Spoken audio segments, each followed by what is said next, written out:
Halo guys, Assalamualaikum warahmatullahi wabarakatuh. Kembali lagi di Doyan Ngilmu Channel dimana teman-teman bisa belajar bahasa Inggris mulai dari nol hingga teman-teman nanti bisa berbahasa Inggris dengan baik. Tidak terasa ya teman-teman, sudah 2 minggu saya tidak mengupload video tentang bahasa Inggris. Nah, seperti janji saya di video sebelumnya bahwa saya akan menjelaskan satu persatu bagian dari part of speech.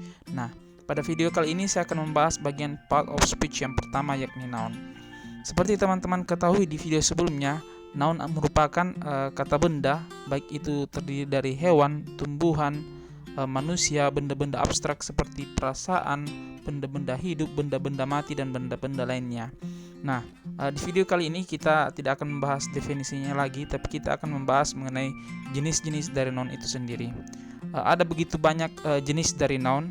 Nah, karena agak panjang jika saya harus membahas semuanya, maka saya akan membagi dua. Di video kedua nantinya saya akan membahas mengenai noun phrase dan compound noun. Sedangkan di video kali ini saya akan membahas sisanya. Nah teman-teman, jenis dari noun yang pertama adalah common dan proper noun. Nah, apa sih common dan proper noun itu? Secara bahasa, common noun itu merupakan kata benda yang biasa atau kata benda asli. Sedangkan proper noun merupakan kata benda rincian dari common noun itu sendiri. Nah, saya akan menunjukkan contohnya agar teman-teman bisa lebih mudah untuk paham. Nah, teman-teman tadi bisa lihat di sini untuk common noun kita punya human yang artinya manusia, sehingga proper noun-nya adalah body. Berarti proper noun ini adalah bagian dari common noun atau detail atau jenis dari common noun yang merupakan kata benda umum. Kemudian contoh yang kedua adalah mountain atau gunung. Sedangkan proper noun-nya bisa seperti Semeru Mountain, Gunung Semeru, atau Rinjani Mountain, Gunung Rinjani, dan gunung-gunung lainnya. Kemudian common noun berikutnya adalah cat, kucing. Nah, jika common noun-nya cat, berarti proper noun-nya bisa seperti kucing Anggora, kucing Persia, dan kucing-kucing lainnya.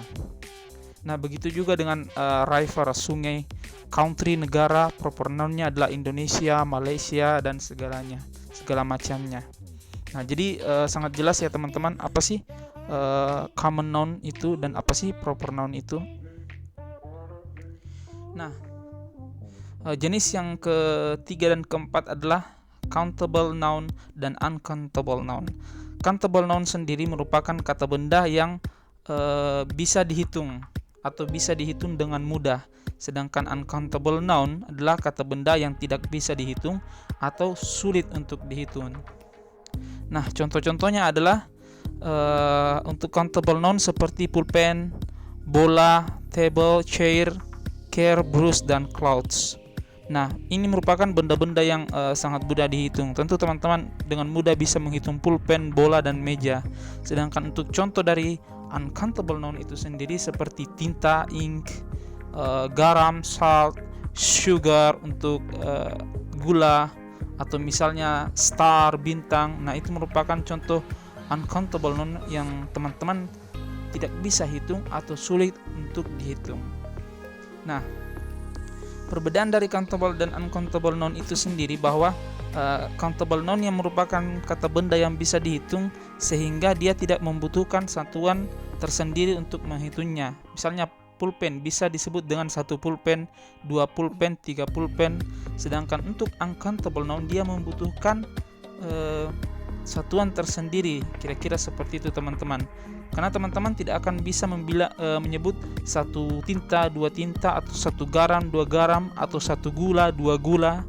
Oleh karena itu uncountable noun biasanya membutuhkan satuan tersendiri untuk menghitungnya, untuk mempermudah dalam menghitungnya. Nah, contohnya seperti ini teman-teman. Pulpen bisa kita sebut dengan 2 pens, 2 pulpen, atau meja 3 tables. Sedangkan tinta, karena kita tidak bisa menyebutkannya dengan 1 tinta, maka kita menggunakan satuan bottle atau botol. 1 bottle of ink, 1 botol tinta. 2 spoon of salt, 2 sendok garam, dan seterusnya. Sekarang kita berpindah ke abstract dan concrete noun. Secara definisi mungkin teman-teman sudah paham ya apa sih benda-benda abstrak itu. Karena abstrak dan konkret juga dalam bahasa Indonesianya kira-kira sama. Jadi abstrak itu merupakan kata benda yang tidak bisa dilihat atau tidak bisa dirasakan oleh panca indera kita, namun benda itu ada. Sedangkan concrete noun merupakan benda-benda yang bisa dirasakan langsung oleh panca indera kita, bisa dilihat oleh mata, bisa disentuh oleh tangan, dan bisa dirasakan oleh kulit. Nah, contohnya seperti ini teman-teman. Jika concrete noun-nya adalah heart atau hati, maka abstrak noun-nya adalah perasaan. Kenapa concrete noun itu adalah hati? Karena hati itu bisa teman-teman lihat. Jadi hati itu ada di dalam tubuh kita, bentuknya menyerupai simbol cinta berwarna merah karena dia adalah daging. Sedangkan feeling atau perasaan teman-teman tidak bisa lihat, teman-teman tidak bisa rasakan dengan kulit. Tapi feeling itu atau perasaan itu ada, seperti bahagia, senang, dan segala macamnya. Nah, contoh yang kedua untuk concrete noun adalah head atau kepala. Teman-teman bisa memegang, bisa menyentuh, bisa melihat kepala. Sedangkan abstrak noun-nya adalah pikiran, di mana pikiran itu tidak bisa dilihat, tidak bisa disentuh, dan tidak bisa diraba. Namun pikiran itu ada, sehingga digolongkan menjadi bagian dari noun atau benda. Jelas ya teman-teman? Nah, selanjutnya adalah singular, plural, dan collective noun. Nah teman-teman, silahkan siapkan buku catatannya yang mungkin ada yang belum mencatat. Yang teman-teman yang belum paham juga, yang baru bergabung, bisa melihat video-video tadi dari awal. Nah, singular dan plural itu merupakan kata benda jamak dan kata benda tunggal. Singular itu berarti kata benda tunggal, sedangkan plural adalah kata benda jamak yang terdiri dari dua atau lebih kata benda. Nah, contohnya adalah table. Ketika satu meja, maka kita menyebutnya sebagai kata singular. Ketika terdiri dari dua meja, itu kita sebut dengan plural. Jadi 2, 3, atau 4 meja itu bisa kita sebut dengan plural. Nah, contohnya juga misalnya ada satu buah kendaraan atau seekor kucing, itu bisa kita sebut dengan singular. Sedangkan jika ada dua kendaraan, dua motor, atau ada dua kucing, dua hewan lain, maka itu kita sebut plural. Jadi semua yang lebih dari dua bisa kita sebut dengan plural noun. Nah, apa sih perbedaan singular dan plural dalam penyebutannya atau penulisannya? Umumnya untuk plural noun biasanya ditambahkan dengan s atau es ya teman-teman. Contohnya di sini adalah table. Table itu merupakan satu meja. Sedangkan ketika terdiri dari dua meja, maka kita akan menambahkan s atau es di belakangnya. Nah, untuk table kita menjadi tables.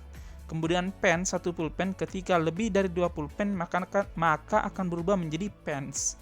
Ketika ada satu kota berarti city, dan ketika ada dua kota menjadi cities.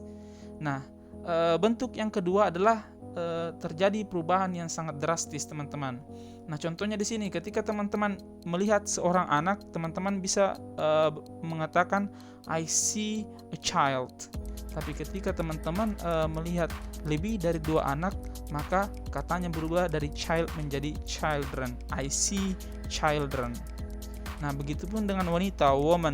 Ketika dia lebih dari satu wanita, maka dia berubah menjadi woman. Foot menjadi feet. Mouse, tikus, ketika lebih dari dua tikus, maka menjadi mice. Nah, seperti itu teman-teman tentang singular dan plural. Kemudian collective noun. Collective noun ini sendiri merupakan kata benda yang bentuknya kelompok, bentuknya tim, teman-teman. Nah, contohnya di sini adalah family. Ketika kita menyebut family berarti kita berbicara tentang lebih dari satu benda yang tergabung menjadi satu kelompok yang disebut dengan family. Karena ketika kita menyebut family berarti kita akan membayangkan isinya ada ibu, ayah, anak, kakek, nenek, dan segalanya, misalnya tante dan seterusnya. Begitupun juga dengan grup, tim, dan kelas. Jadi semua kata benda yang sifatnya kelompok atau kolektif, nah itu yang disebut dengan collective noun. Nah, teman-teman, saya pikir itu tadi video tentang jenis-jenis dari noun di part pertama ini. Part kedua nanti kita akan membahas mengenai non praise dan compound praise. Jadi saya ucapkan terima kasih buat teman-teman yang sudah menonton. Terima kasih buat teman-teman yang sudah mengklik video ini. Jangan lupa untuk mendorong, membantu saya dengan like, subscribe, dan share video ini ke teman-teman kalian agar saya lebih semangat lagi dalam membuat video-video berikutnya. Terima kasih teman-teman. Wassalamualaikum warahmatullahi wabarakatuh.